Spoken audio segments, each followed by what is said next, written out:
Shalom jemaat Tuhan, bersyukur kembali kita bisa berkumpul bersama-sama beribadah di hari ini untuk mempersembahkan pujian dan hormat kita bagi nama Tuhan. Mari kita sama-sama siapkan hati sebelum datang beribadah kepadanya. Ibadah hari ini kami mulai dengan satu pengakuan bahwa pertolongan atas kami dalam ibadah ini datangnya dari Tuhan, Allah pencipta langit dan bumi, yang dengan segala kasih setianya memelihara seluruh ciptaan tangannya. Turun kiranya atas saudara sekalian anugerah dan damai sejahtera yang berlimpah-limpah dari Allah Bapa dan Tuhan kita Yesus Kristus. Amin. Dan sekarang mari kita nyatakan kembali pengakuan iman kita seperti yang tercantum dalam pengakuan iman rasuli yang berbunyi demikian. Aku percaya kepada Allah, Bapa yang Maha Kuasa, Halik langit dan bumi, dan kepada Yesus Kristus anaknya yang tunggal, Tuhan kita, yang dikandung dari Roh Kudus, lahir dari anak darah Maria, yang menderita sengsara di bawah pemerintahan Pontius Pilatus, disalibkan, mati dan dikuburkan, turun ke dalam kerajaan maut. Pada hari yang ketiga bangkit pula dari antara orang mati, naik ke surga, duduk di sebelah kanan Allah, Bapa yang Maha Kuasa. Dan dari sana ia akan datang untuk menghakimi orang yang hidup dan yang mati. Aku percaya kepada Roh Kudus, gereja yang kudus dan am, persekutuan orang kudus, pengampunan dosa, kebangkitan tubuh, dan hidup yang kekal. Amin. Saudara, kita memiliki Allah yang begitu hebat dan besar. Dia adalah Alfa dan Omega, ya dan amin. Dia adalah Allah yang tidak pernah gagal, menyatakan janji dan kasih setianya di sepanjang musim kehidupan kita. Dia adalah Allah yang selalu mencukupkan. Maka dari itu, mari kita katakan, Lord, you are more than enough for me. When the mountain falls and the sea turns rough, but my word stands strong, says the Lord.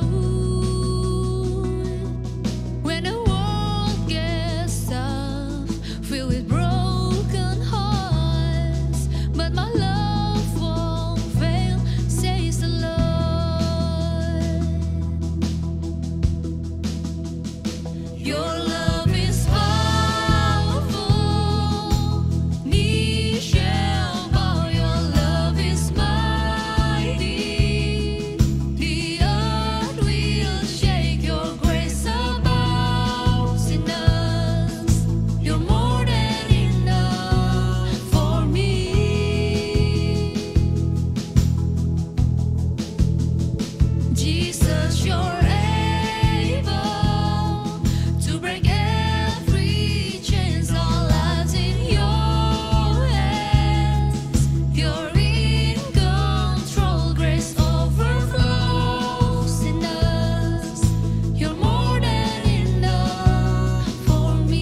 never ending.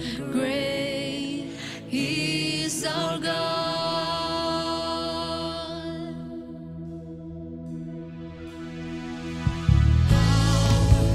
Mercy never failing, strong, deep, never changing, glorious, faithful, never ending. Great is our God.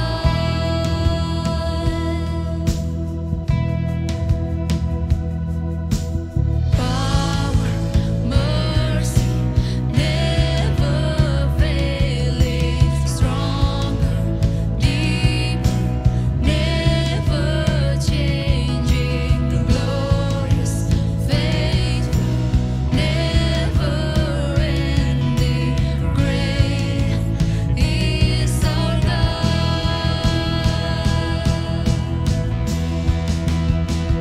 Your love is powerful, knees shall bow. Your love is mighty, the earth will shake. Your grace abounds in us. You're more than enough for me.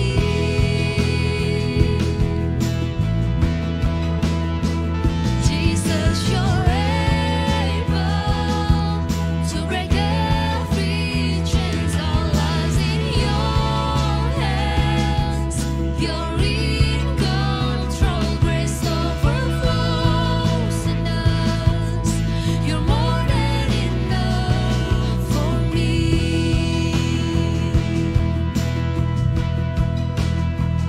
Yours overflows in us. You're more than enough for me.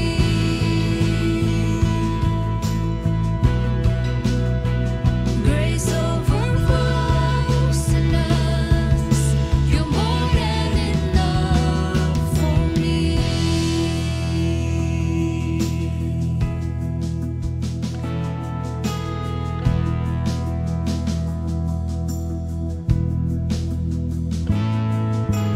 Bapa, terima kasih karena kami masih diberi kesempatan untuk sekali lagi menaikkan syukur dan pujian kami atas cinta kasih dan penyertaan-Mu dalam kehidupan ini.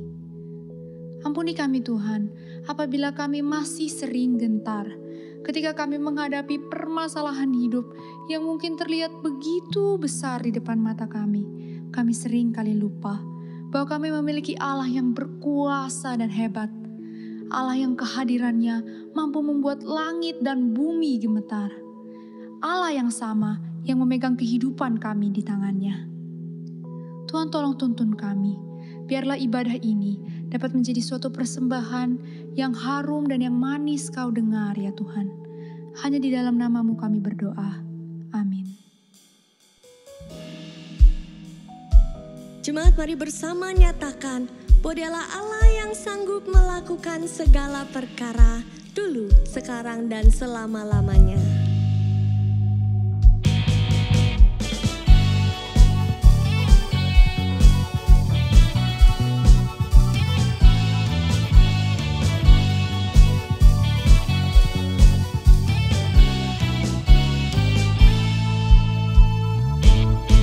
Apa yang tak pernah dilihat mata dan tak pernah didengar telinga, yang tak pernah timbul di dalam hati, semua disediakan bagi yang mengasihi Dia. Allah sanggup melakukan segala perkara dulu, sekarang, dan selamanya. Kuasanya tidak berubah. Allah sanggup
Alkitabnya Tuhan yang berkuasa untuk selama-lamanya.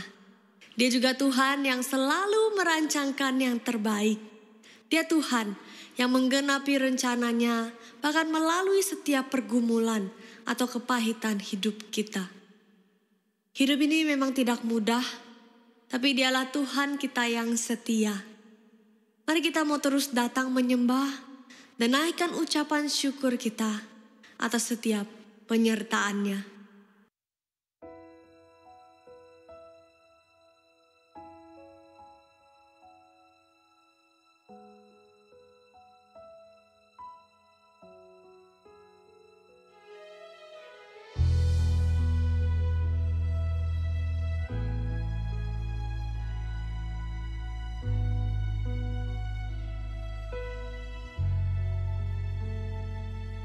Bapakku datang dan berserah, ku nyatakan Kau yang berkuasa dalam gelap.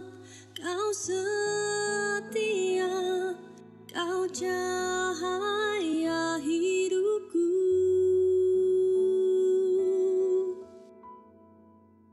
Kau kuatkan aku bertahan, Kau harapan dalam kesesakan.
sekarang saudara, mari kita bersama-sama mempersiapkan hati kita sebelum kita membaca dan merenungkan firman Tuhan. Mari kita berdoa. Bapa di dalam surga, ini kami dengan segala keberadaan diri kami memohon anugerah dan kasih sayang-Mu supaya kami boleh menerima berkat-Mu lewat momen pembacaan dan pemberitaan firman Tuhan di hari ini. Biarlah kiranya hati kami boleh makin terpaut kepada Tuhan dan hidup kami boleh dituntun seturut dengan firman-Mu. Terima kasih, terpuji nama-Mu, dalam nama Tuhan Yesus Kristus kami berdoa. Amin. Jemaat Tuhan, mari dalam kesempatan hari ini dan kemudian akan dilanjutkan pada kesempatan khotbah-khotbah saya yang akan datang. Saya ingin mengajak saudara untuk memperhatikan satu kitab di dalam Alkitab kita, yaitu kitab Rut. Kali ini saya ingin mengajak saudara untuk membaca dan merenungkan dari Rut pasal yang pertama untuk ayat pertama sampai dengan yang ke-22. Mari kita perhatikan firman Tuhan yang berbunyi demikian. Pada zaman para hakim memerintah, ada kelaparan di tanah Israel. Lalu pergilah seorang dari Betlehem Yehuda beserta istrinya dan kedua anaknya laki-laki ke daerah Moab untuk menetap di sana sebagai orang asing. Nama orang itu ialah Elimelech, nama istrinya Naomi, dan nama kedua anaknya Mahlon dan Kilion. Semuanya orang-orang Efrata dari Betlehem Yehuda, dan setelah sampai ke daerah Moab, diamlah mereka di sana. Kemudian matilah Elimelech, suami Naomi, sehingga perempuan itu tertinggal dengan kedua anaknya. Keduanya mengambil perempuan Moab, yang pertama bernama Orpa, yang kedua bernama Rut, dan mereka diam di situ kira-kira 10 tahun lamanya. Lalu matilah juga keduanya, yakni Mahlon dan Kilion, sehingga perempuan itu kehilangan kedua anaknya dan suaminya. Kemudian berkemaslah ia dengan kedua menantunya, dan ia pulang dari daerah Moab, sebab di daerah Moab ia mendengar bahwa Tuhan telah memperhatikan umatnya dan memberikan makanan kepada mereka. Maka berangkatlah ia dari tempat tinggalnya itu, bersama-sama dengan kedua menantunya. Ketika mereka sedang di jalan untuk pulang ke tanah Yehuda, berkatalah Naomi kepada kedua menantunya itu, "Pergilah, pulanglah masing-masing ke rumah ibunya. Tuhan kiranya menunjukkan kasih-Nya kepadamu, seperti yang kamu tunjukkan kepada orang-orang yang telah mati itu dan kepadaku. Kiranya atas karunia Tuhan kamu mendapat perlindungan masing-masing di rumah suaminya." Lalu diciumnyalah mereka, tetapi mereka menangis dengan suara keras dan berkata kepadanya, "Tidak, kami ikut dengan engkau, pulang kepada bangsamu." Tetapi Naomi berkata, "Pulanglah anak-anakku, mengapakah kamu turut dengan aku? Bukankah tidak akan ada lagi anak-anak laki-laki yang kulahirkan untuk dijadikan suamimu nanti? Pulanglah anak-anakku, pergilah, sebab sudah terlalu tua aku untuk bersuami. Seandainya pikirku ada harapan bagiku, dan sekalipun malam ini aku bersuami, bahkan sekalipun aku masih melahirkan anak laki-laki, masakan kamu menanti sampai mereka dewasa? Masakan karena itu kamu harus menahan diri dan tidak bersuami? Janganlah kiranya demikian, anak-anakku. Bukankah jauh lebih pahit yang aku alami daripada kamu, sebab tangan Tuhan teracung terhadap aku." Menangis pula mereka dengan suara keras. Lalu Orpa mencium mertuanya itu, minta diri, tetapi Rut tetap berpaut kepadanya. Berkatalah Naomi, "Telah pulang iparmu kepada bangsanya dan kepada para allahnya. Pulanglah mengikuti iparmu itu." Tetapi kata Rut, "Janganlah desak aku meninggalkan engkau dan pulang dengan tidak mengikuti engkau. Sebab kemana engkau pergi, ke situ jugalah aku pergi. Dan di mana engkau bermalam, di situ jugalah aku bermalam. Bangsamulah bangsaku, dan Allahmulah Allahku. Di mana engkau mati, aku pun mati di sana. Dan di sanalah aku dikuburkan. Beginilah kiranya Tuhan menghukum aku, bahkan lebih lagi daripada itu, jikalau sesuatu apapun memisahkan aku dari engkau, selain daripada maut." Ketika Naomi melihat bahwa Rut berkeras untuk ikut bersama-sama dengan dia, berhentilah ia berkata-kata kepadanya. Dan berjalanlah keduanya sampai mereka tiba di Betlehem. Ketika mereka masuk ke Betlehem, gemparlah seluruh kota itu karena mereka. Dan perempuan-perempuan berkata, "Naomi kah itu?" Tetapi ia berkata kepada mereka, "Janganlah sebutkan aku Naomi, sebutkanlah aku Mara. Sebab Yang Maha Kuasa telah melakukan banyak yang pahit kepadaku. Dengan tangan yang penuh aku pergi, tetapi dengan tangan yang kosong Tuhan memulangkan aku. Mengapakah kamu menyebutkan aku Naomi? Karena Tuhan telah naik saksi menentang aku, dan Yang Maha Kuasa telah mendatangkan malapetaka kepadaku. Demikianlah Naomi pulang bersama-sama dengan Rut, perempuan Moab itu, menantunya yang turut pulang dari daerah Moab. Dan sampailah mereka ke Bethlehem pada permulaan musim menuai jelai. Sampai di sana firman Tuhan dibacakan. Saudara yang dikasihi Tuhan, kita baru saja membaca sebuah kisah, salah satu kisah penting dalam sejarah keselamatan yang kita baca di dalam Alkitab. Sebuah kisah yang sebetulnya terlihat sederhana, tetapi sebetulnya menurut saya sangat lekat, sangat dekat dengan kehidupan kita hari lepas hari, bukan? Ketika ada satu keluarga umat Tuhan yang kemudian mengalami kesulitan dalam hidupnya. Dalam hal ini diceritakan mereka mengalami ancaman bahaya kelaparan. Mereka hidup di tanah Israel, di tanah Kanaan yang diwariskan Tuhan kepada mereka. Sebuah tanah yang harusnya disebutkan berlimpah-limpah susu dan madunya. Tapi dalam perjalanan orang Israel seringkali memberontak kepada Tuhan. Dan sesuatu penghukuman bisa disebutkan terjadi ketika kemudian mereka diancam dengan bahaya kelaparan. Elimelek kemudian mengajak istri dan kedua anak laki-lakinya, Mahlon dan Kilion, untuk kemudian pergi mencari penghidupan di tempat lain. Mereka pergi ke daerah Moab dan lalu tinggal di sana. Tidak disebutkan untuk jangka waktu berapa lama tepatnya, ya. Kemudian dikatakan setelah Elimelek mati, lalu kemudian kedua anaknya mengambil dua perempuan Moab, Orpa dan Rut, menjadi istri bagi masing-masing mereka. Lalu mereka tinggal di sana sampai kemudian tiba waktunya kedua anak laki-laki ini pun mengalami kematian. Yang dikasihi Tuhan, firman Tuhan mencatat kira-kira 10 tahun. Tidak jelas 10 tahun ini apakah mulai dari pertama kali keluarga ini sampai ke Moab, sampai kemudian Naomi pulang, memutuskan pulang ke tanah Bethlehem, ataukah 10 tahun ini hanyalah masa di mana ketika kedua anak laki-laki ini, yaitu Mahlon dan Kilion, membangun rumah tangga bersama dengan Orpa dan Rut, perempuan-perempuan Moab itu. Tapi yang jelas bisa kita bayangkan sesungguhnya mereka tinggal di tanah Moab untuk waktu yang tidak terlalu lama. Tapi di dalam waktu yang tidak terlalu lama itu ada perubahan dahsyat terjadi dalam rumah tangga ini. Rumah tangga seorang umat Tuhan. Yaitu bagaimana ketika suami sang kepala keluarga bersama dua anak laki-laki lalu kemudian meninggal. Tidak disebutkan mereka meninggal karena apa.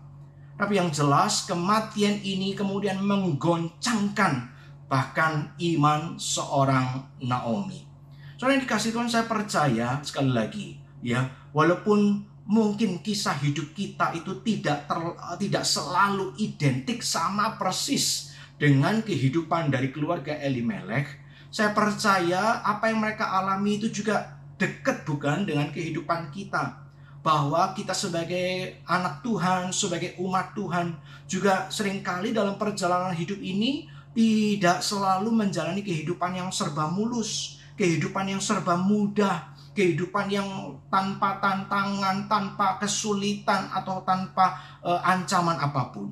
Bahkan mungkin kalau kita sekali lagi merujuk kepada apa yang terjadi 1,5 tahun terakhir ini, ketika kita mungkin banyak dari kita juga mengalami berbagai macam kesulitan karena situasi COVID-19 ini. Ada yang mengalami kesulitan atau bahkan bencana di dalam keuangan rumah tangga.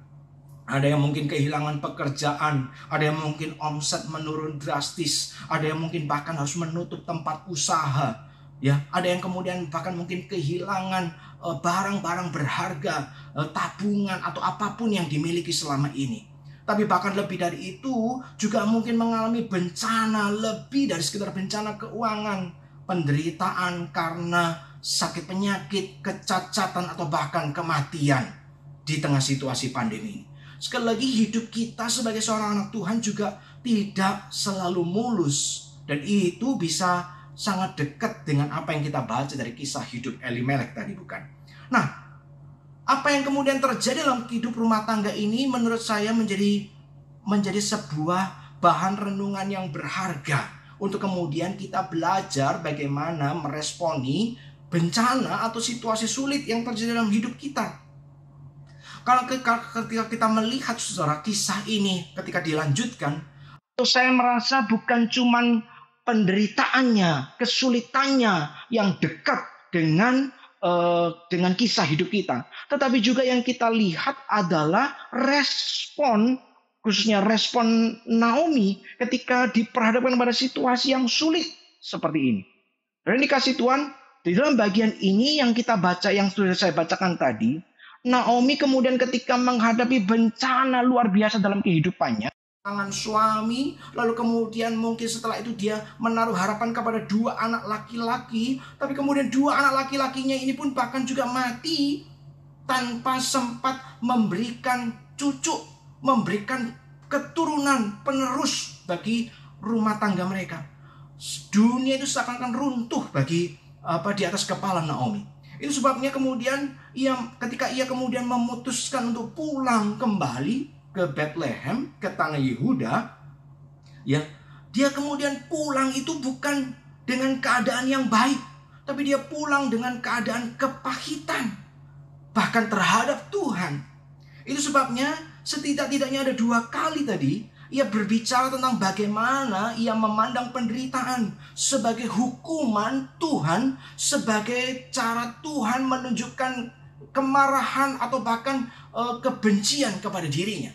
Ya, Tuhan dikatakan menentang aku, membuat banyak kejadian pahit dalam hidupku. Satu kali ia berbicara kepada kedua menantunya dalam perjalanan pulang. Ya, ketika ia kemudian berpikir, sudahlah, 2 mantu ini tidak usah ikut saya. Buat apa kamu ikut saya? Saya pulang ke tanah asal saya tanpa membawa apa-apa, juga tanpa punya masa depan. Karena saya toh tidak akan lagi bersuami, saya juga tidak akan lagi punya anak, apalagi anak laki-laki. Ya. Lalu kemudian ia meminta kedua menantunya ini untuk meninggalkan dia. Dia berkata, Tuhan sudah menentang aku melakukan banyak yang pahit. Ketika dia sampai ke tanah Israel, ke kampung halaman, ketika mungkin itu kerabat atau mungkin mantan-mantan tetangganya di masa lalu mulai mengenali dia, lalu kemudian, ini Naomi kah? Lalu kemudian dia berkata, jangan panggil aku Naomi. Naomi itu punya arti manis. Nama Naomi itu manis, pujian, ya. Tapi dia berkata, panggil aku mulai sekarang Mara. Mara yang artinya pahit. Karena dia berkata, hidupku penuh dengan kepahitan dan sumbernya datang dari Tuhan. Saudara, sekali lagi, bukankah ini sesuatu yang familiar dalam hidup kita? Tidak asing, bukan? Baik mungkin yang terjadi dalam hidup kita, ataupun mungkin yang kita dengar, kita saksikan dari kehidupan orang-orang yang dekat dengan kita. Ketika kemudian bencana, musibah, ya, datang dalam hidup seseorang, apapun itu bentuknya, entah sakit penyakit, entah kemudian bencana, musibah keuangan, entah bahkan sampai pada kematian. Lalu kemudian tidak jarang respon yang keluar adalah tuduhan kepada Tuhan. Mungkin sebagian tidak berani sampai pakai kata menuduh, tapi saya pikir itulah esensinya. Mungkin sebagian yang terjadi adalah bertanya, kenapa Tuhan? Kenapa ini terjadi padaku? Kurang apa aku terhadap Tuhan? Apakah ibadahku kurang? Apakah kesetiaanku kurang? Apakah persembahanku kurang? Apakah pelayananku kurang? Kurang apa aku Tuhan? Sampai Engkau membiarkan aku mengalami semua kepahitan ini. Saudara yang dikasihi Tuhan, ketika kita punya respon seperti itu, respon seperti yang dilakukan oleh Naomi, ya, merasa pahit kepada Tuhan, ya, saya pikir paling tidak mungkin ada 2 penyebab yang seringkali membuat kita bisa seperti itu. Yang pertama adalah karena Seakan-akan entah dari mana pemahaman pengertian itu, kita itu memahami bahwa kalau yang namanya Tuhan itu pasti melakukan kebaikan. Bahkan ia wajib melakukan kebaikan kepada saya sebagai seorang umat Tuhan. Tuhan itu maha baik. Tuhan itu maha kasih. Maka ia harus melakukan kebaikan. Ia wajib melakukan kebaikan. Kalau tidak melakukan itu seakan-akan seperti Tuhan itu sedang berhutang kepada kita. Soalnya yang dikasih Tuhan, ya betul, Tuhan itu maha baik. Tuhan itu adalah Allah yang maha kasih. Di dalam dirinya tidak ada kejahatan. Di dalam dirinya yang ada cuma kebaikan dan kasih yang sempurna. Itu ya dan amin. Tapi salah besar kalau kemudian kita mengambil kesimpulan berikutnya bahwa kalau begitu, karena Tuhan itu maha baik dan maha kasih, maka ia wajib melakukan segala kebaikan dalam hidup saya. Kalau tidak melakukan itu sama seperti orang yang sedang berhutang. Itu salah besar. Karena sesungguhnya ia adalah pencipta, sementara kita ini cuma ciptaan, makhluk ciptaan. Bagaimana mungkin makhluk ciptaan ini yang diciptakan juga karena kebaikan Tuhan, yang kemudian kita ini juga ditebus dari dosa-dosa semata-mata karena kebaikan Tuhan, lalu kemudian masih merasa berhak menuntut Tuhan. Kok masih belum melakukan kebaikan? Kok masih kurang melakukan kebaikan kepada saya? Ayo bayar utangmu. Waduh, menurut saya itu adalah sebuah pemahaman yang sangat sembrono, ya, akan cenderung sebagai pemahaman yang keluar dari ketidaktaudirian kita kepada Tuhan Allah yang maha baik itu. Saudara, Allah itu maha baik. Dari dirinya tidak ada kejahatan. Tapi itu tidak berarti Allah wajib melakukan segala yang baik dalam kehidupan kita. Dan kalau terjadi penderitaan, kalau terjadi kesulitan, kalau terjadi masalah, kalau terjadi bencana atau musibah dalam hidup kita, itu berarti Allah gagal menunjukkan kebaikannya. Oh, no. Tidak seperti itu. Soalnya kalau kita bersikap seperti itu, sekali lagi seperti yang saya katakan, kita ini jadi pribadi-pribadi yang tidak tahu diri. Saudara, bayangkan begini loh. Dalam situasi yang mungkin juga dekat ya dalam kehidupan kita sehari-hari. Misalkan kita punya seseorang, entah teman, entah kerabat, famili, atau siapalah. Lalu kemudian kita tahu dia itu mengalami kesulitan. Misalnya nih ya, karena wabah pandemi kemarin, pekerjaannya turun, lalu ujung-ujungnya dia terlibat utang misalnya. Ya. Lalu kemudian ketika kita tahu, lalu kemudian kita berinisiatif. Aduh, aku kasihan, aku aku tidak pengen ia terus terlibat, terjerat utang, diuber-uber debt collector. Oke lah, aku juga punya berkat lebih, aku tolong dia. Ya, aku tolong kamu supaya kamu lepas dari jerat utang. Oke, waktu ditolong, tentu pasti dia ya penuh dengan sukacita menyebut, terima kasih, thank you, Tuhan sudah pakai kamu untuk tolong aku, Tuhan memberkati kamu. Oke. Tapi bayangkan kalau kemudian setelah kejadian pertama itu, lalu berikutnya tiap kali dia terkena kesulitan, katakanlah secara spesifik, tiap kali dia kemudian terjerat utang, lalu kemudian dia datang kepada kita, lalu kemudian dengan satu konsep, dengan satu harapan, tapi bukan sekedar harapan lagi, bahkan seakan-akan menjadi sebuah kewajiban. Ayo, dulu kan kamu pernah nolong saya, sekarang juga tolong saya dong. Dan kalau hari itu kesempatan kedua ketika kita tidak memutuskan untuk tidak menolong, entah karena kita tidak punya, entah karena kita memang memutuskan dengan keputusan sadar tidak mau menolong, lalu kemudian seakan-akan jadi kita yang bersalah, kita jadi terdakwanya. Kenapa kamu kok nggak nolong saya? Kenapa kamu kok nggak ngelunasi utang saya lagi? Saudara pernah ada di situasi seperti itu? Bukankah itu menjadi semacam menjadi sebuah kejadian yang bagi kita, waduh, kalau tahu begini dari awal saya tidak mau tolong kamu. Mungkin seperti itu ya. Ini orang tidak tahu diri. Saya ini menolong. Saya tidak punya hutang apa-apa. Saya melakukan kebaikan semata-mata karena Tuhan ya mengajari saya untuk berbuat baik kepada sesama yang membutuhkan. Tapi itu tidak berarti bahwa saya harus terus-menerus membereskan masalahmu.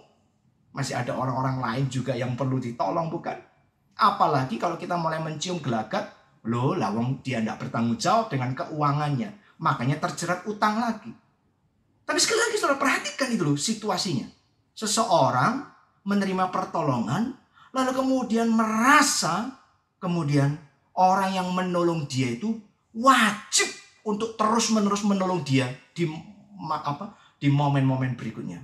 Wah, itu kita anggap ini orang tidak tahu diri ya.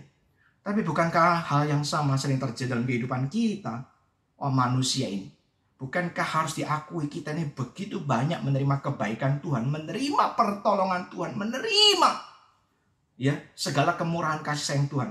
Lalu kemudian sadar tidak sadar kita membangun konsep Tuhan wajib senantiasa terus-menerus berbuat baik dalam kehidupan saya. Kalau gagal, kalau lalai, itu sama kayak orang berhutang yang tinggal kita tagih utangnya. Celaka. Atau alasan kedua, lebih celaka lagi adalah ketika kita membayangkan yang namanya kebaikan itu hanya melulu terbatas dengan konsep kita yang sempit. Kalau dalam kisah Naomi, apa yang baik buat Naomi? Ya Elimelek jangan mati muda. Apa yang baik bagi Naomi? Ya Mahlon dan Kilion jangan mati cepat, lebih muda lagi dari Naomi. Baru kawin, belum punya anak. Atau sudah kawin 10 tahun, masih nggak punya anak, mati lagi. Bagi Naomi, mungkin konsep kebaikan Tuhan adalah dia pergi ke Moab, mungkin dia di sana hidup sejahtera sampai masa tua dengan anak, dengan suami, anak, mantu, cucu semua, Lalu kemudian jadi konglomerat lagi sekalian, Wah, itu loh baru Tuhan baik. Itu baru kamu sebut namaku Naomi. Manis hidupnya. Pujian buat Tuhan. Celaka kan? Padahal dia sendiri, saudara, waktu dia memberi nama anak-anaknya ini sesuatu yang menarik sekali ya. Nama Mahlon dan Kilion ini ternyata adalah nama-nama yang sebetulnya sangat negatif. Mahlon itu artinya penyakitan, merana. Sementara Kilion itu artinya tidak punya harapan. Saya tidak tahu kenapa Naomi memberi nama kedua anaknya seperti itu. Seorang penafsir mengatakan ini mungkin nama-nama rekaan, nama-nama karangan dari penulis kitab Rut, yaitu Nabi Samuel.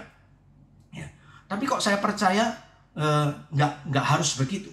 Karena kita pernah membaca dalam Alkitab ada kok orang tua yang entah karena pengalaman tertentu ketika anak itu lahir lalu memberi nama anak, tidak selalu memberi nama yang bagus-bagus.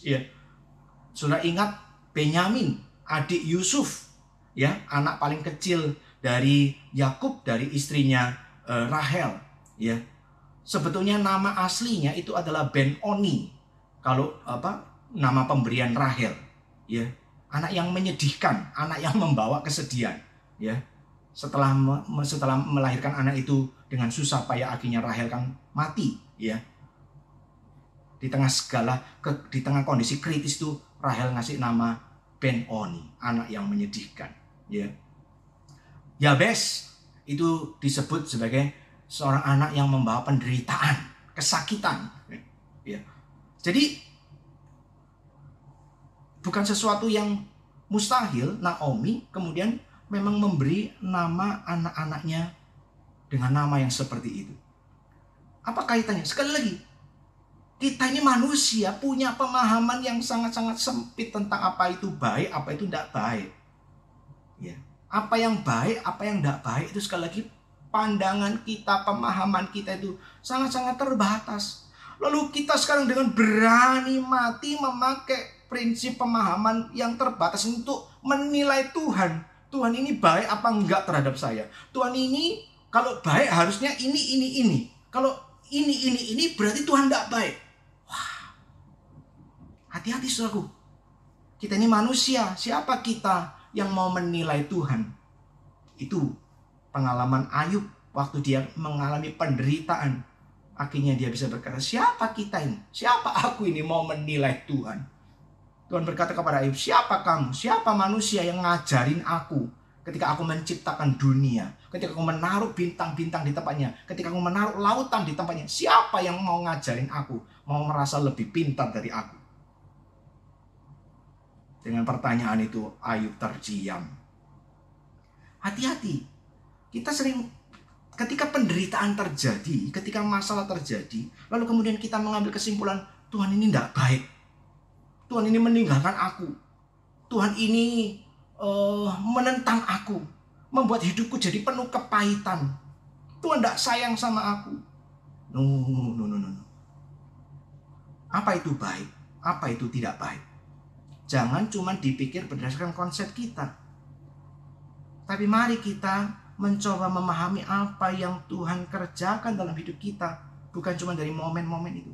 Kalau kita kembali kepada kisah Naomi, ya, di dalam kitab Rut pasal pertama ini saja, saudara perhatikan, apakah betul-betul Tuhan itu sedang membuat hidup Naomi penuh dengan kepahitan?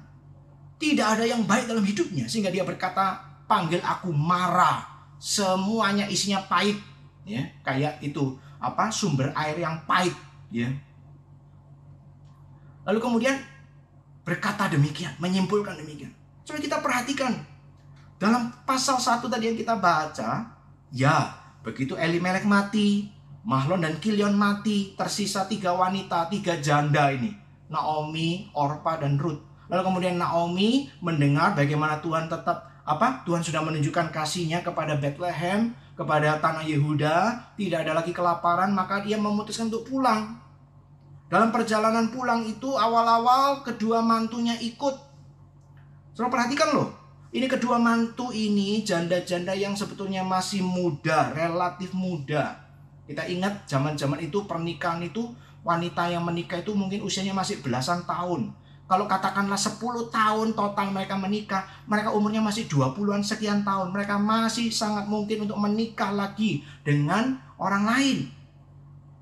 Tapi dikatakan Orpa maupun Rut ini memutuskan untuk mengikut Naomi sampai ke tanah Israel. Mereka ini dikatakan orang Moab, bangsa Moab, masih menyembah berhalanya Moab. Tapi mereka memutuskan ikut.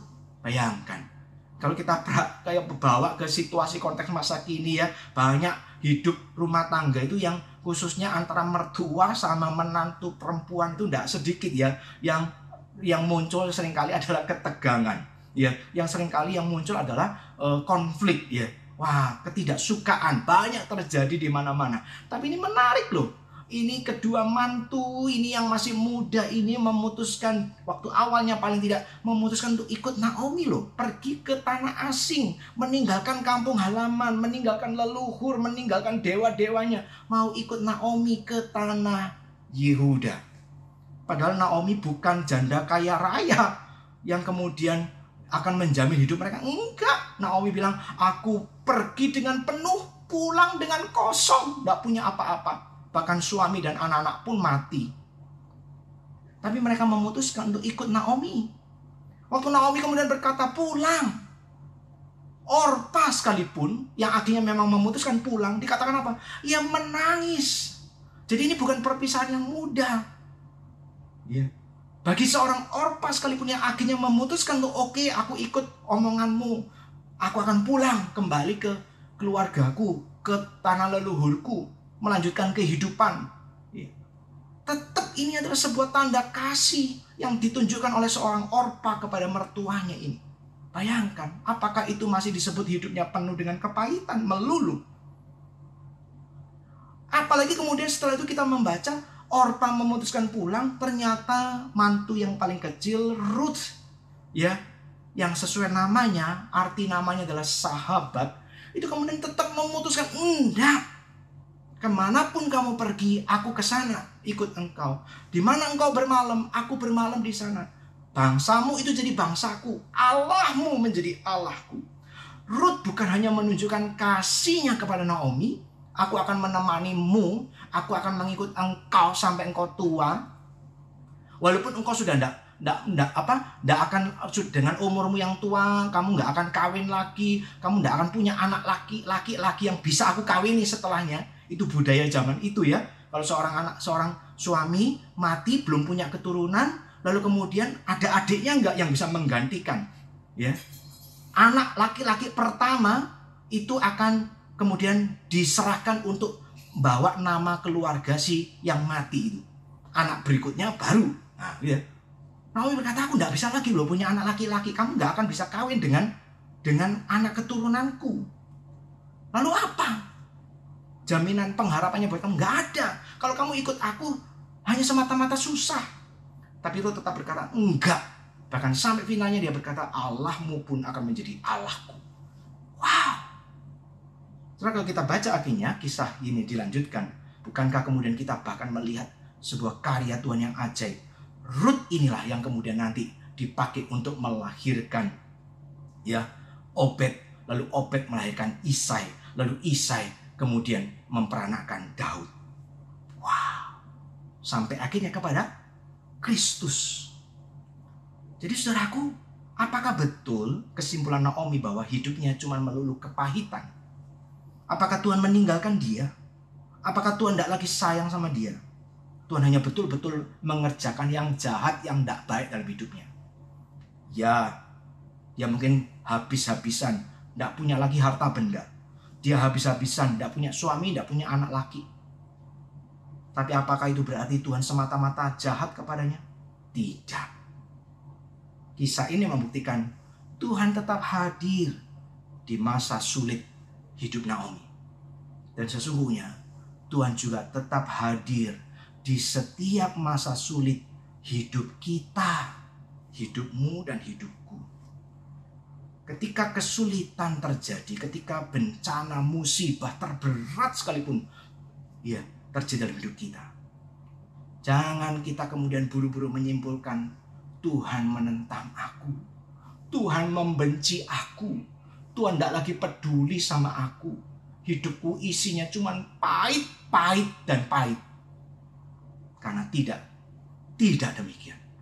Kenyataannya, sebelum kita mengenal Tuhan, sebelum kita menyerahkan diri menjadi umat Tuhan, sebelum kita kemudian mengatakan dengan mulut kita, walaupun kita masih sering gagal kenyataannya, aku mau mencintai Engkau Tuhan, aku mau menyembah melayani Engkau Tuhan. Sebelum kita melakukan itu semua, Tuhan sudah lebih dahulu menunjukkan cintanya kepada kita dengan cara naik di atas kayu salib, merentangkan tangannya, lalu kemudian mati buat menebus dosamu dan dosaku. Bukankah itu kebaikan Tuhan yang paling puncak? Itulah kebaikan Tuhan yang paling sempurna yang Dia tunjukkan. Tidak ada lagi kebaikan lain yang lebih baik dari itu. Ketika Ia naik ke atas salib, kemudian mati dan untuk mencurahkan darahnya, menebus dosamu dan dosaku. Maka sekali lagi saudaraku, biarlah kiranya kebenaran ini kembali meneguhkan iman kita. Sesulit apapun hidupmu, sesulit apapun perjalananmu, segelap apapun masa depanmu, ingat Tuhan tidak pernah akan absen. Tuhan tidak bisa melawan dirinya sendiri. Tuhan berkata, aku Allah Immanuel akan beserta engkau.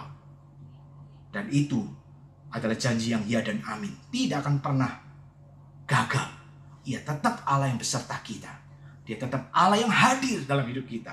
Dan Ia akan menunjukkan kebaikannya sesuai dengan hikmat dan kesempurnaannya untuk terus hadir dalam hidup kita. Maka ketika sekarang hari ini kita bersama akan menerima perjamuan kudus, biarlah dengan hati yang demikian kita datang kepada Tuhan. Hati yang tetap percaya bahwa Tuhan hadir dalam hidup kita. Mari kita masuk dalam doa sebelum kita menerima perjamuan kudus. Bapa di surga, kami bersyukur untuk kemurahan-Mu, kami bersyukur untuk segala kebaikan-Mu. Ampuni kami kalau dalam kelemahan kami, dalam keterbatasan, kesempitan hikmat kami sering menuduh Tuhan dengan tuduhan-tuduhan yang tidak benar. Kami meragukan cinta-Mu, kami meragukan kebaikan-Mu, bahkan kami merasa Engkau sedang berbuat jahat kepada kami. Tapi hari ini sekali lagi ketika kami merefleksikan hidup kami dari Ruth, kami belajar itu bukan Tuhan. Tuhan tidak pernah melakukan kejahatan kepada kami. Yang ada adalah kebaikan. Dan kalau toh terjadi sesuatu yang di luar harapan kami, tidak berarti Tuhan meninggalkan kami. Tidak berarti Tuhan berbuat jahat kepada kami. Hikmat-Mu jauh lebih sempurna. Karena itu tolong kami untuk tetap belajar, beriman, berharap, percaya kepada pengaturan Tuhan. Hari ini kami bersyukur lebih-lebih karena kami sekali lagi diundang untuk menerima perjamuan kudus bersama. Biarlah kiranya Tuhan menolong kami semua. Di dalam segala keterbatasan yang ada, kami bisa sama-sama meresponi undangan Tuhan ini. Dan kembali bersyukur untuk kasih dan kebaikan Tuhan yang sempurna, yang utama itu, yang Tuhan sudah tunjukkan kepada kami. Terpuji nama-Mu dalam nama Tuhan Yesus, Tuhan dan Juru Selamat kami yang hidup. Kami berdoa dan bersyukur. Amin. Saudara, sekarang kita akan bersama menerima perjamuan kudus. Perjamuan kudus disediakan bagi setiap saudara-saudara yang sudah lahir baru, yang mengaku Yesus Kristus sebagai Tuhan dan Juru Selamat secara pribadi, dan yang sudah dibaptis atau CD. Karena itu bagi saudara-saudara yang sudah memenuhi semua persyaratan itu, saya undang untuk kita sama-sama siapkan hati, siapkan juga roti dan anggur, baik yang dikirim oleh gereja ataupun yang saudara siapkan sendiri di rumah. Kita siapkan itu semua, yang secara khusus siapkan hati kita, supaya perjamuan kudus boleh memberkati hidup kita semua.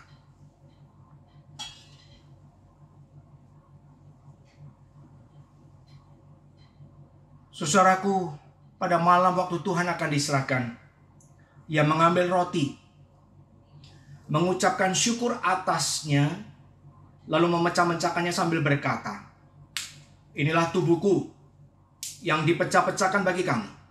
Perbuatlah setiap kali kamu memakannya menjadi peringatan akan aku." Lalu Ia mengambil cawan sesudah makan.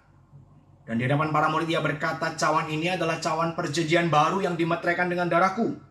Perbuatlah tiap kali kamu meminumnya menjadi peringatan akan aku." Saudara, ketahuilah bahwa tiap kali kita makan roti ini dan minum dari cawan Tuhan, kita sedang memberitakan kematian Tuhan. Kita sedang memberitakan kasih sayang Tuhan sampai Ia datang kembali. Karena itu mari, sebelum kita makan dan minum roti ini, roti dan anggur ini, kita kembali betul-betul menguji hati kita. Terlebih di masa-masa sulit seperti sekarang ini. Apakah hati kita masih terpaut kepada Tuhan? Apakah iman kita masih terpaut kepada Tuhan? Di tengah segala penderitaan, di tengah segala kesulitan, di tengah segala kesusahan yang kita alami, atau yang kita bayangkan akan kita alami di hari-hari yang akan datang, masihkah kita tetap bisa percaya bahwa Tuhan sesungguhnya tidak pernah membenciku? Tuhan semata-mata yang Ia lakukan adalah kebaikan kepadaku. Walaupun yang terlihat oleh mata mungkin tidak sedemikian. Tapi aku mau tetap percaya dan berharap kepadanya. Karena Ia Allah yang mengasihiku. Mari kita datang kepada Tuhan dan kembali mempersiapkan diri dan mengingat akan kasih sayang-Nya. Tuhan, di tangan kami membawa roti yang mengingatkan kami akan tubuh-Mu, tubuh anak domba Allah yang dipecah-pecahkan supaya kami beroleh keselamatan. Di tangan kami memegang cawan yang berisi anggur perjamuan yang mengingatkan kami kepada darah Tuhan, darah anak domba Allah yang ditumpahkan supaya dosa kami yang merah seperti kirmisi itu boleh dibasuh bersih menjadi putih seperti bulu domba. Tuhan, sesungguhnya tidak ada lagi kebaikan yang lebih besar, tidak ada lagi kasih sayang yang lebih besar daripada kasih Tuhan yang mau mati, menyerahkan nyawa-Mu untuk menebus dosa-dosa kami. Karena itu kiranya itu boleh menjadi penghiburan utama kami. Tatkala kami mungkin menghadapi berbagai macam kesulitan dalam hidup ini, biarlah ingatan bahwa Tuhan sudah mati. Tuhan sudah menyerahkan nyawamu. Tuhan menyerahkan tubuh dan darahmu untuk dipecahkan dan ditumpahkan supaya kami ditebus dari dosa. Ingatan itu boleh menghibur kami, meneguhkan dan menguatkan iman kami.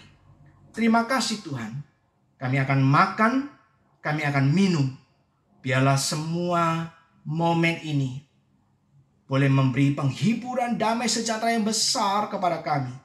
Kami ini orang-orang yang diundang makan dan minum semeja perjamuan dengan Tuhan, Sang Pencipta alam semesta.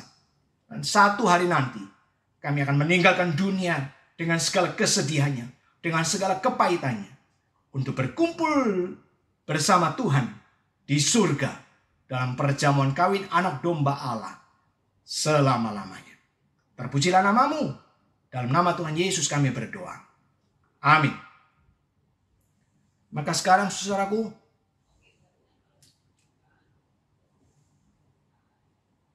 inilah roti yang melambangkan tubuh Tuhan yang dipecah-pecahkan. Mari kita terima dengan penuh pengucapan syukur.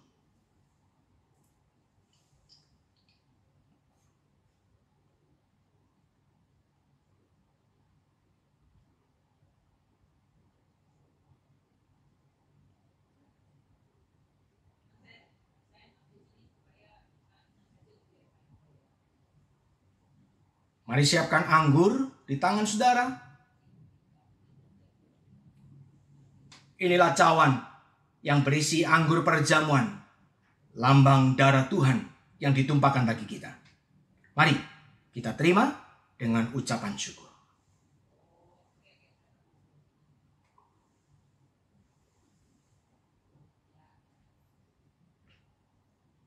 Sekali lagi kami bersyukur untuk kasih karunia-Mu Tuhan, yang telah mengundang kami makan dan minum semeja perjamuan dengan Tuhan.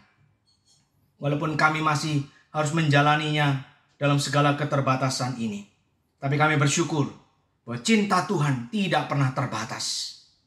Cinta Tuhan menjangkau kami semua. Di tempat kami masing-masing, dalam situasi hidup kami masing-masing, Tuhan tidak pernah absen. Tuhan selalu hadir, menyatakan kebaikan dan kasih setia-Mu. Tuhan berkatilah kami semua, teguhkan iman kami, supaya apapun tantangannya, apapun kesulitannya, kami tetap memandang kepada Tuhan dengan penuh keyakinan dan pengharapan. Dan kami boleh maju, melewati semua kesulitan ini, bersama dengan Tuhan. Dalam nama Tuhan Yesus, Tuhan dan Juru Selamat kami yang hidup, kami berdoa dan bersyukur. Amin.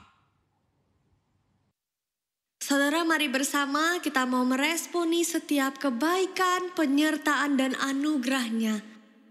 Kita mau terus percaya dan berserah pada setiap rancangan-Nya.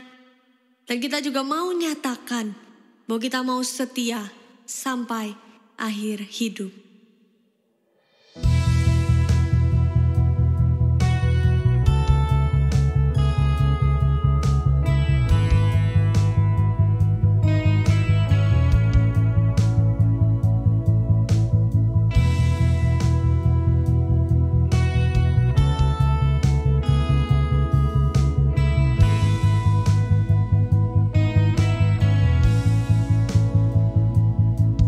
Bapa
Di akhir ibadah hari ini, mari kita kembali datang kepada Tuhan menaikkan syafaat kita.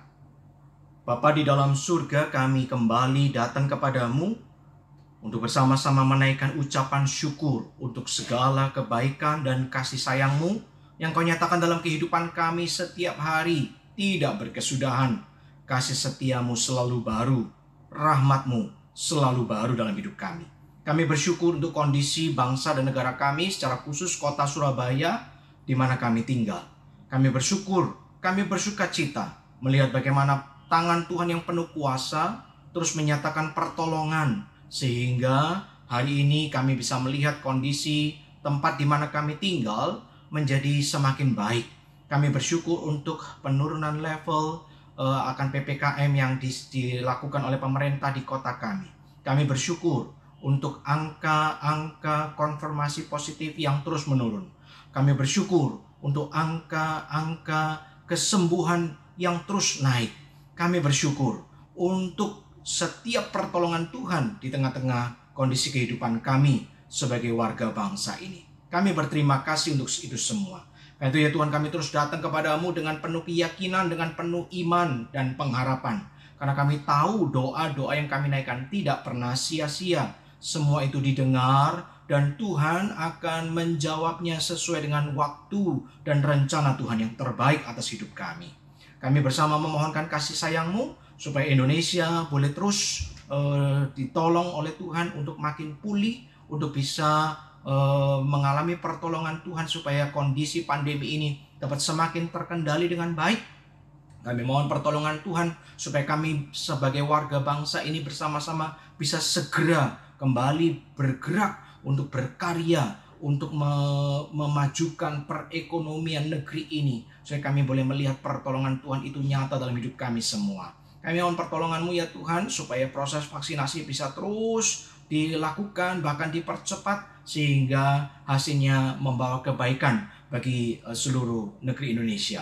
Berdoa juga untuk proses pembelajaran tatap muka terbatas yang sudah mulai dilakukan di berbagai tempat, termasuk di Surabaya ini. Mohon pertolongan Tuhan supaya semua itu dapat dikerjakan, dijalankan tetap dengan disiplin ketat, sehingga anak-anak kami pun dapat mulai kembali belajar secara tatap muka walaupun terbatas, tapi tetap dalam kondisi yang aman. Kami mohon pertolongan-Mu. Dan pada waktunya nanti kami berdoa mohon anugerah Tuhan juga, supaya ketika kami bisa mulai kembali melakukan ibadah tatap muka, walaupun mungkin secara terbatas, tapi biarlah kiranya Tuhan yang berkenan membukakan kesempatan itu bagi kami, supaya pada waktu yang terbaik nanti kami pun sudah bisa memulai ibadah tatap muka itu, dan kami boleh kembali dengan penuh gairah untuk melepas kerinduan kami akan beribadah secara komunal bersama-sama dengan saudara-saudara seiman, dan di situ kami bersama boleh memuliakan nama-Mu. Kami mohon pertolongan-Mu supaya Engkau juga menolong para pemimpin gereja kami ini untuk bisa bersama-sama dengan kesehatian dan hikmat dari Tuhan mengambil keputusan yang terbaik akan hal ini. Hamba-Mu ini berdoa pada akhirnya memohon pertolongan dan anugerah Tuhan bagi segenap jemaat-Mu ya Tuhan, yang saat ini beribadah bersama-sama. Biarlah Engkau yang berkenan menambah-nambahkan iman, menambah-nambahkan kasih setia, menambah-nambahkan kekuatan, sehingga ketika harus menghadapi berbagai macam tantangan hari lepas hari, boleh tetap bersama-sama dengan penuh keyakinan dan keteguhan untuk menghadapi semua kesulitan dengan tetap bersandar berharap kepada Tuhan. Hamba-Mu ini memohon supaya tangan kemurahan Tuhan yang menopang, menaungi setiap umat-Mu, secara khusus bagi jemaat-Mu ya di dalam usaha pekerjaan masing-masing yang sekarang mulai kembali dicoba, digulirkan kembali. Berikan semangat, berikan kekuatan, hikmat, supaya dengan berkat Tuhan, pekerjaan yang dilakukan dengan penuh kesetiaan dan kesungguhan itu boleh membawa hasil yang terbaik, membawa rezeki dan berkat Tuhan bagi rumah tangga masing-masing. Hamba-Mu berdoa bagi segenap keluarga jemaat-Mu ya Tuhan, yang mungkin menghadapi kesulitan, pergumulan dalam hal relasi antar satu sama lain, dalam hal juga mungkin relasi dengan Tuhan. Kami mohon ya Tuhan, hamba-Mu ini memohonkan belas kasih dan anugerah-Mu, supaya umat-Mu ya Tuhan di tengah masa-masa yang tidak mudah ini boleh terus ditarik untuk dekat dengan Tuhan, supaya boleh mengalami hubungan yang baik dengan Tuhan, dan itu menjadi sumber kekuatan menghadapi berbagai macam pergumulan. Berdoa juga ya Tuhan bagi mereka-mereka yang berstudi, berkuliah, bilang Engkau memberkati anak-anak-Mu ini, supaya sejak masa remaja, masa muda mereka pun ya Tuhan terus dipelihara, diberikan kekuatan melihat dan mengalami sendiri pertolongan Tuhan dalam hidup mereka, supaya mereka seumur hidup boleh menaruh iman dan kesetiaan mereka hanya kepada Tuhan. Terima kasih Bapa, terima kasih. Sekali lagi hamba ini berdoa bagi segenap umat-Mu, bagi segenap jemaat-Mu, kiranya tangan kasih karunia dan kekuatan Tuhan yang menopang dan menyertai. Terpuji nama-Mu dalam nama Tuhan Yesus Kristus, Tuhan dan Juru Selamat kami yang hidup. Kami berdoa dan memohonkan semua ini. Amin. Jemaat, maka sekarang mari kita sama-sama berdiri, memohon anugerah Tuhan, sekaligus mempersembahkan hormat dan kemuliaan bagi nama Tuhan lewat pujian doksologi.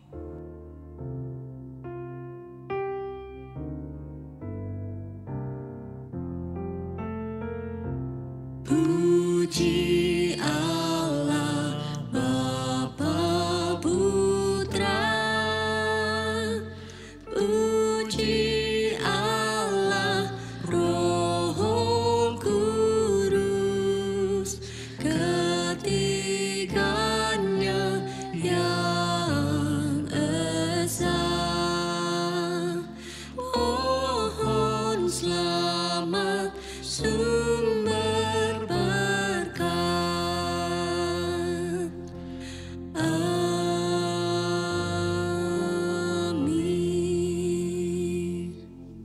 Dan sekarang, arahkanlah hatimu kepada Tuhan dan terimalah berkat-Nya. Kiranya kasih karunia dari Allah Bapa Surgawi, kasih sayang sempurna dari Tuhan Yesus Kristus, Tuhan dan Juru Selamat kita yang hidup, persekutuan, penghiburan, kekuatan dan damai sejahtera yang melimpah-limpah dari Allah Roh Kudus akan memimpin dan memberkatimu, saudara-saudaraku, hari ini sampai selama-lamanya. Amin. Amin.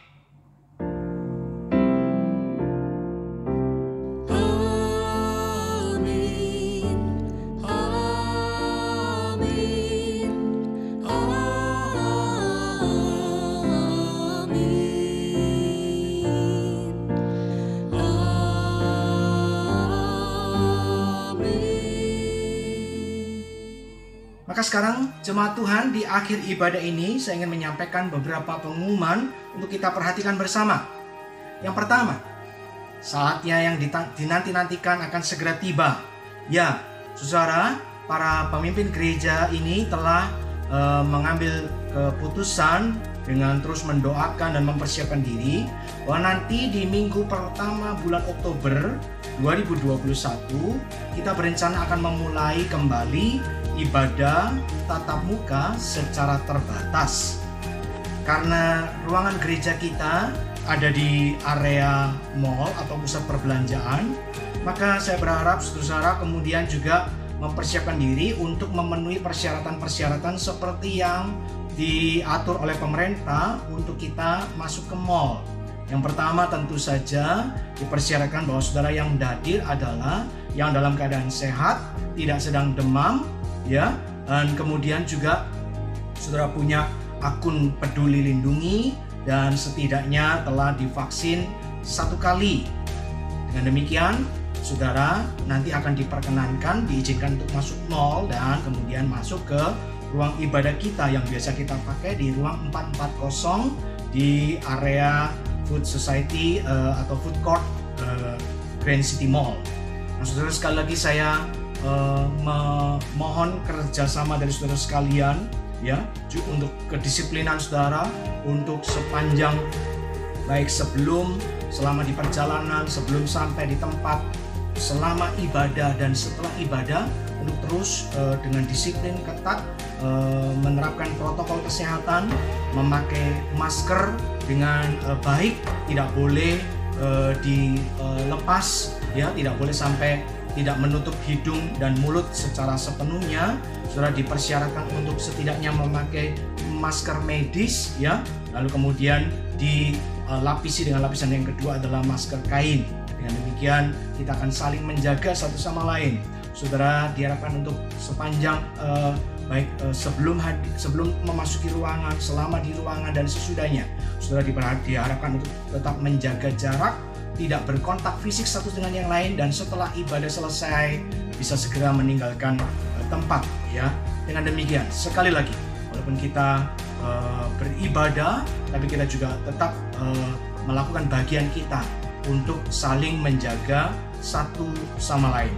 Yang boleh hadir adalah yang berusia 12 tahun ke atas dengan persyaratan tadi ya, mempunyai akun Peduli Lindungi, yang sudah minimal divaksin 1 kali, karena itu semua menjadi persyaratan sebelum saudara masuk pintu mall bahkan.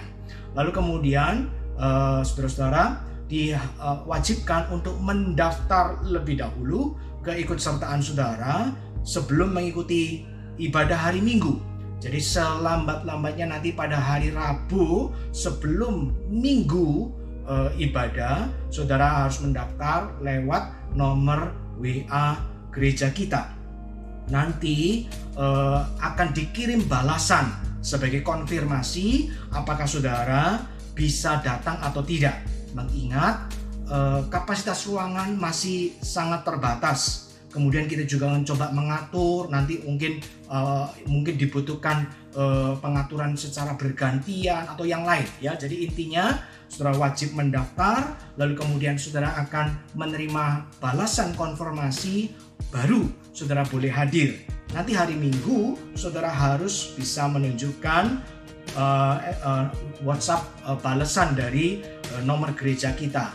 Untuk itu kemudian saudara bisa masuk ruangan beribadah. Sekali lagi, inilah memang keterbatasan-keterbatasan yang harus kita jalani ya, mengingat situasi yang sudah tidak sama lagi seperti dahulu kala. Mari terus doakan supaya situasi wabah ini bisa semakin melandai, kita bisa semakin menjalani kehidupan dengan kebiasaan-kebiasaan, dengan tata cara hidup yang baru ini ya, supaya kita tetap bisa beribadah tapi juga tetap menjaga kesehatan ya. Terus doakan supaya jangan sampai terjadi situasi yang buruk kembali sehingga kita gagal lagi untuk beribadah tatap muka secara terbatas. Saat ibadah tatap muka secara terbatas dilangsungkan, saudara tetap bisa mengakses materi ibadah via channel YouTube gereja kita ya. Jadi jangan khawatir, saudara yang tidak bisa hadir, saudara tetap bisa beribadah dari rumah masing-masing.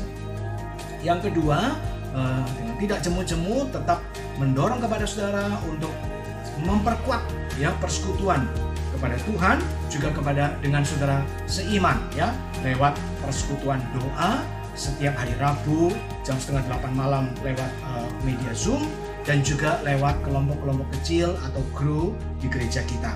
Semoga itu semua membuat kita terus diperkuat untuk menghadapi situasi yang tidak mudah ini. Demikian pengumuman-pengumuman dari saya. Selamat hari Minggu saudaraku. Tuhan memberkati kita semua.